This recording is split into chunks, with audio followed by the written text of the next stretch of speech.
Good morning friends. हम लोग history को एक नए रूप में और एक नए अंदाज में पढ़ रहे थे। उसका इससे पहले बार हमने एक पहला वीडियो लोड किया था। आज हम दूसरा वीडियो लेकर आपके सामने आए हैं।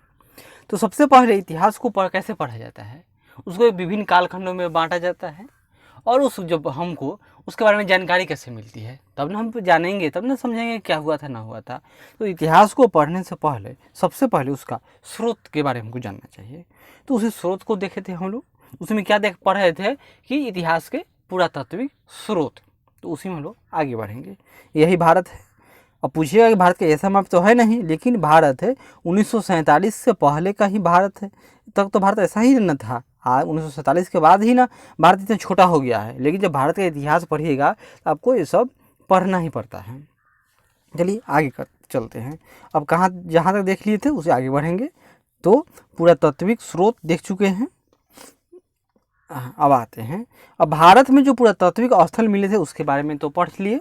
अब दूसरा हम लोग देखेंगे विदेशों में जो अभिलेख प्राप्त हुए हैं उसके बारे में जानते हैं। और विदेशी यात्रियों के यात्रा वृत्तांत ये तो साहित्यिक स्रोत में होगा, ये आगे पढ़ेंगे इसको। यहाँ देखिए, विदेशों से प्राप्त अभिलेखों में एशिया माइनर में बोगाज कोई नामक स्थान से लगभग 1400 ईसा पूर्व का एक संधि पत्र है, यानी समझौता पत्र है। क्या है इसमें? भगवान हिंदू देवताओं के नाम। कौन? देखिए, मित्र, वरुण, इंद्र एवं नासत्य नामक वैदिक देवताओं के नाम है। कैसे? तो शासकों के रूप में इनका नाम उत्कीर्ण है। वे लोग शासक रहे होंगे और इनका संधि पत्र है। और ये बोगाज कोई कहाँ है? तो यह तुर्की में है। इसी आधार पर यह अंदाज लगाया जाता है कि भारत में जो आ रहे थे ये कहाँ से आए? तो पश्चिम की तरफ से आए थे। आगे बढ़ते हैं। दूसरा एक मिला मिस्र के तेलुअन में। यह एक मिट्टी का प्लेट था जिस पर नाम बहुत तरह का खुदा हुआ था। ओमनो में मिट्टी की कुछ तख्तियाँ मिली है। कहाँ नाम है? ओमनो में जगह का नाम है, जिन पर बेबीलोनिया के कुछ शासकों के नाम उत्कीर्ण हैं, जो ईरान व भारत के आर्य शासकों के नामों से मिलते हैं। यानी कि ऐसा लग रहा है जैसे कि प्राचीन में जो भारतीय राजाओं के नाम थे उसी तरह का नाम उनका भी है। इस आधार पर भी यह अंदाज लगाया जाता है कि भारत में जो शासक आए वह पश्चिम से आए। तीसरा देखिए, पर्सिपोलिल एवं बेहिस्तून अभिलेख। यहाँ देखिए, पर्सिपोलिल एवं बेहिस्तून अभिलेख। इसे क्या ज्ञात होता है कि ईरानी सम्राट कौन था? दारा प्रथम या डेरियस फर्स्ट ने सिंधु नदी घाटी पर अधिकार कर लिया था। इसका जानकारी किसे मिलता है? तो पर्सिपोलिन एवं बेहिस्तून अभिलेख से प्राप्त होता है। अब इसके बाद में मुद्रा माने कि पैसा है, क्वाइन। क्वाइन क्या था उस समय का? सबसे पहले जो क्वाइन का जो साक्ष्य मिलता है वह है पंचमार्क क्वाइन। यानी कि कोई जो पहले धातु का टुकड़ा है उस पर मोहर लगा दीजिए, ठप्पा मार कर बनाया जाता था, उसी को कहा गया पंचमार्क क्वाइन। तो क्वाइन से भी हमें जानकारी मिलेगी। अगर अच्छा क्वाइन है इसका मतलब हम लोग क्या समझेंगे? और बहुत अधिक मात्रा में, यानी कि वह देश विकसित था, सरप्लस था और शांत था, उसका विकास हो चुका था, तब ना उसके जो क्वाइन बहुत अधिक मात्रा में बहुत दूर दूर तक मिलते हैं। और किसी का क्वाइन टेढ़ा मेढ़ा टूटा फूटा और कम मिले, मतलब क्या था कि वह गरीब इलाका था, उसका पतन हो रहा होगा। यह भी प्राचीन इतिहास को जानने का अहम स्रोत है, क्योंकि मुद्राएं सांस्कृतिक, आर्थिक, सामाजिक एवं भौगोलिक स्थिति की जानकारी उपलब्ध कराने का मुख्य एवं आसान साधन है। 2006 ईसा पूर्व से लेकर 300 ईसा पूर्व और ईसा के बाद क्या होगा? सिंपल बात समझिए, जब ईसा मसीह का जो जीवन काल है उससे पहले और उससे बाद की बात है। इससे जो अगला वाला वीडियो लाएंगे उसमें एकदम एक्चुअल डेफिनेशन जो एनसीईआरटी का है वो हमको आपको बताएंगे। लेकिन तब तक इतना याद कीजिए कि ईसा मसीह से पहले, ईसा पूर्व, ईसा मसीह के बाद मर गए तो वो ईसा के बाद, यानी कि जो आज 2020 है यह भगवान ईसा मसीह थे उनके बाद का समय है। 300 ईसा पूर्व तक के भारतीय इतिहास का ज्ञान हमें मुख्य रूप से मुद्राओं से ही प्राप्त होता है। यानी 300 ईसा पूर्व मतलब क्या? कि मौर्य काल से पहले नंद काल तक नंद काल से पहले की बात हो रही है, नंद काल के सिकंदर के समय तक का बात है कि सिकंदर के आने के बाद हमें जानकारी लिखित साक्ष्य है, लेकिन उससे पहले तो मुख्य रूप से सिक्कों से ही प्राप्त होती है। जो चिन्ह भी यहाँ देखिए, और इसके पूर्व के सिक्कों पर जो लेख नहीं है, यानी इनसे जो पहले के भी सिक्के हैं, क्वाइन है, लेकिन उस पर लेख नहीं है। जो चिन्ह भी है उनका ठीक ठाक ज्ञान नहीं हो पाया है, समझ नहीं पाए हैं, जैसे कि सिंधु घाटी के बारे में। अब पंचमार्क क्वाइन यानी आहत सिक्के आ गया। इस प्रकार के सिक्कों का यह नाम क्यों पड़ा? क्योंकि उन पर छाप मारकर बनाया गया था। इन सिक्कों का प्रयोग कैसे किया जाता? तो दान, दक्षिणा, क्रय विक्रय तथा वेतन मजदूरी के भुगतान में इनका उपयोग होता था। पहले क्या था? बार्टर सिस्टम यानी वस्तु विनिमय। लेकिन धीरे धीरे हर जगह हम किसी को चाहिए 1 किलो चावल और किसी को बेचना है 5 गाय, तो क्या ये समझौता हो सकता है? न होगा। इसीलिए अंततः क्या हुआ? तो सिक्के ही विनिमय का माध्यम बन गए थे। श्रेणियाँ, ये शब्द मिलता है। श्रेणियाँ मतलब क्या? मतलब व्यापारिक संघ जो शासकों की अनुमति से ये अपने सिक्के चलाते थे, वो क्या थे? श्रेणियाँ कहलाते थे। सर्वाधिक मात्रा में मुद्राएं मौर्य काल की प्राप्त होती हैं। सबसे अधिक मुद्राएं कहाँ की? तो मौर्योत्तर काल, यानी कि मौर्य के बाद के। उसमें सीसा, पोटीन, तांबा, कांसे, चांदी, सोने से बड़ी मुद्राएं मिलती हैं। ये पोटीन और सीसा ऐसा कहाँ मिलेगा? तो सातवाहन काल से संबंधित है मुख्य रूप से। कुषाण शासकों ने सर्वाधिक शुद्धता वाले स्वर्ण सिक्कों का प्रयोग किया था। कौन? तो कुषाण। वहीं सबसे अधिक मात्रा में स्वर्ण सिक्कों का प्रचलन कौन किया? तो गुप्तों के समय में था, और प्राप्त भी यही होगा। और भारत में सबसे पहले स्वर्ण सिक्के चलाने का श्रेय किसको जाता है? तो हिंद यवन यानी इंडो ग्रीक को जाता है।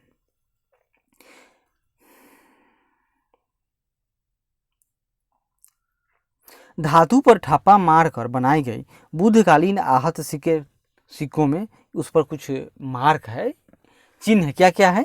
तो जैसे कि पेड़, मछली, सांड, हाथी, अर्धचंद्र आदि वस्तुओं की आकृति होती है। कनिष्क के सिक्कों से उसके बौद्ध धर्म का अनुयायी होने का प्रमाण मिलता है। ऐसा कैसे मिलेगा? क्योंकि उस पर बुद्ध से संबंधित चित्र होंगे। समुद्रगुप्त के कुछ सिक्कों पर यूप बना हुआ है, यूप, जबकि कुछ पर अश्वमेघ पराक्रमंक शब्द लिखा हुआ है, जिसमें उसे बीना बजाते हुए दिखाया गया है। इसी आधार पर लोग क्या समझते हैं कि समुद्रगुप्त बहुत ही वीर योद्धा था। समुद्रगुप्त बीना बजाता था। यही देखिए यहाँ पर समुद्रगुप्त ये क्या है? तो बीना बजा रहे हैं। आगे इंडो यूनानी तथा इंडो सीथियन शासकों के इतिहास के प्रमुख स्रोत क्या है? तो सिक्के यानी क्वाइन ही है। सातवाहन राजा सातकर्णी की एक मुद्रा पर जलपोत उत्कीर्ण है। इसका मतलब क्या? कि उसके द्वारा समुद्र विजय का अनुमान लगाया जाता था। ऐसा ना कि अकबर जब फतेहपुर सीकरी यानी कि जब गुजरात विजय करता है तो पहली बार वह समुद्र को देखा। अब बताइए, जहाँ अकबर की जब गुजरात विजय चरम सीमा पराकाष्ठा थी तब वो समुद्र को देखता है। इससे मतलब क्या था? कि मुगल समुद्र में नीलबटे सन्नाटा थे, उनका समुद्र पर कोई नियंत्रण नहीं था, जिसका परिणाम यह हुआ कि कालांतर में भारत पर ईस्ट इंडिया कंपनी या यूरोपीय कंपनियों का शासन स्थापित हो गया।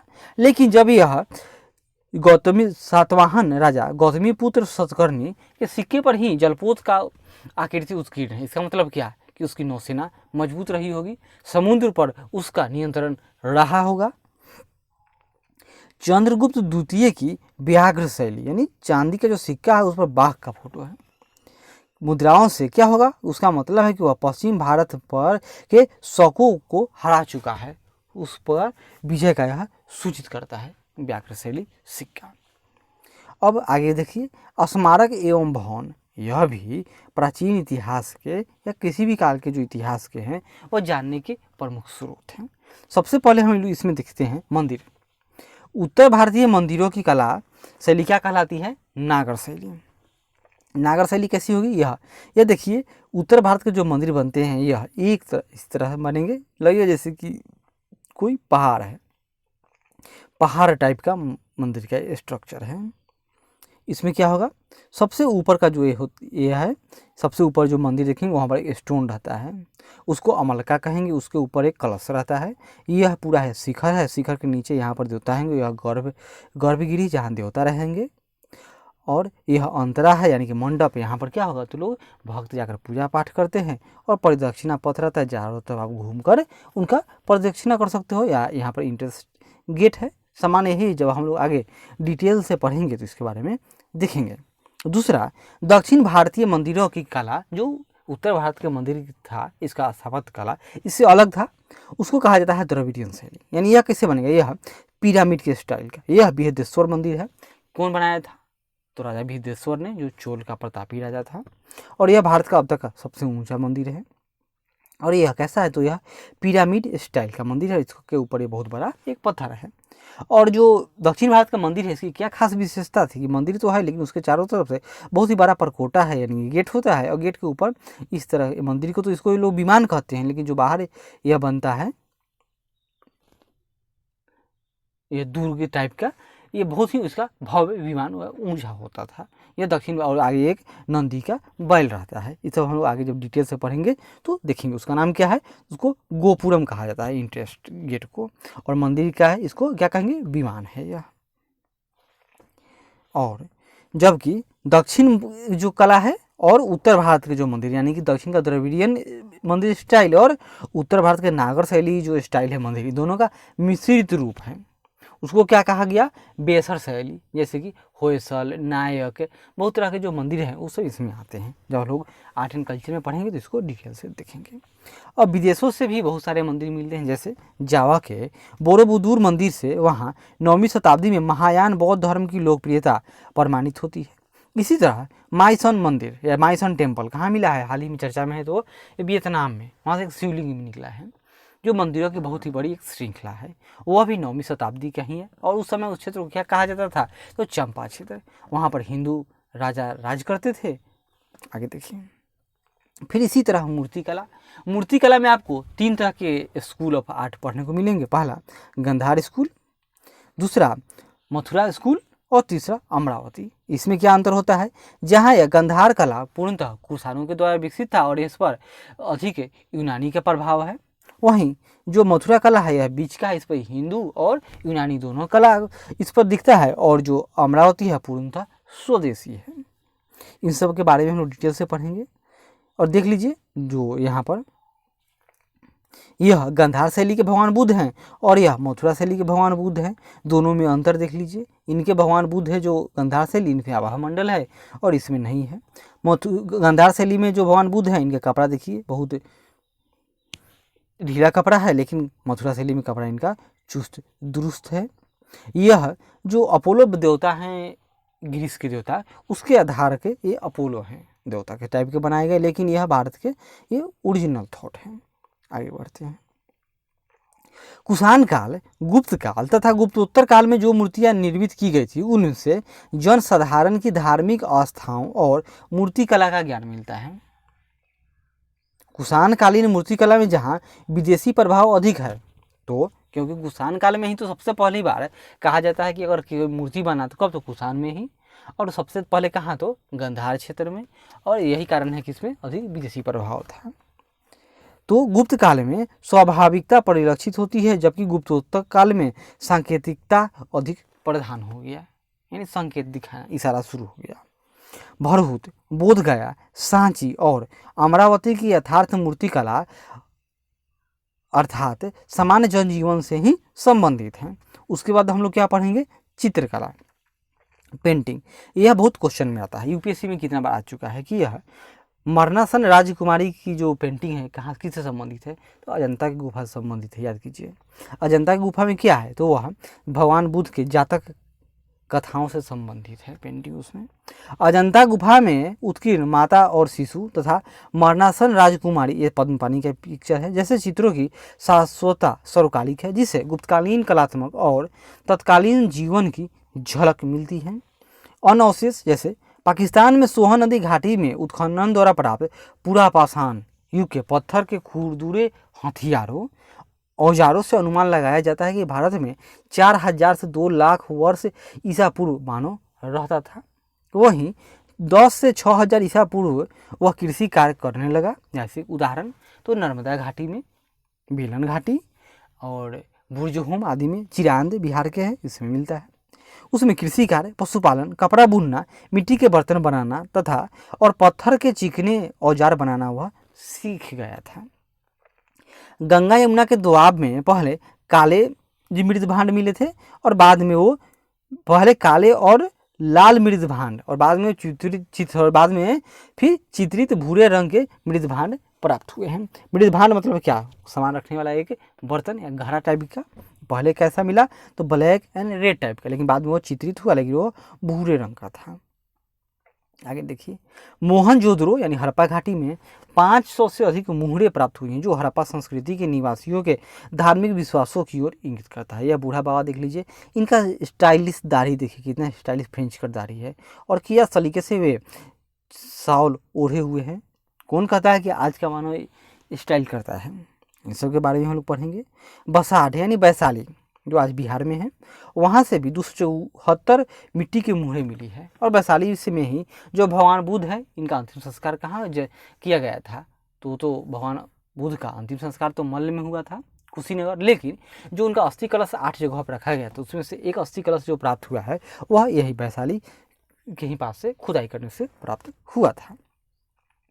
उत्तर प्रदेश के कौशाम्बी में व्यापक स्तर पर किए गए उत्खनन से उदयन का राजप्रसाद तथा घोषिताराम नामक बिहार मिला है। यह उदयन वो नहीं जो पाटलिपुत्र बसाया था, दूसरा उदयन है जो कहाँ से, जो कौशाम्बी यानी उत्तर प्रदेश का राजा हुआ करता था।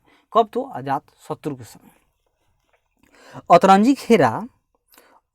अतरंजी खेरा आदि की खुदाइयों से क्या ज्ञात होता है कि देश में लोहे का प्रयोग शुरू हो चुका था। कब तो ईसा पूर्व यानी 1000 साल, आज लगभग आज से 3000 साल पहले ही लोहे का उपयोग आरंभ हो गया था। आगे देखिए, वहीं दक्षिण भारत है।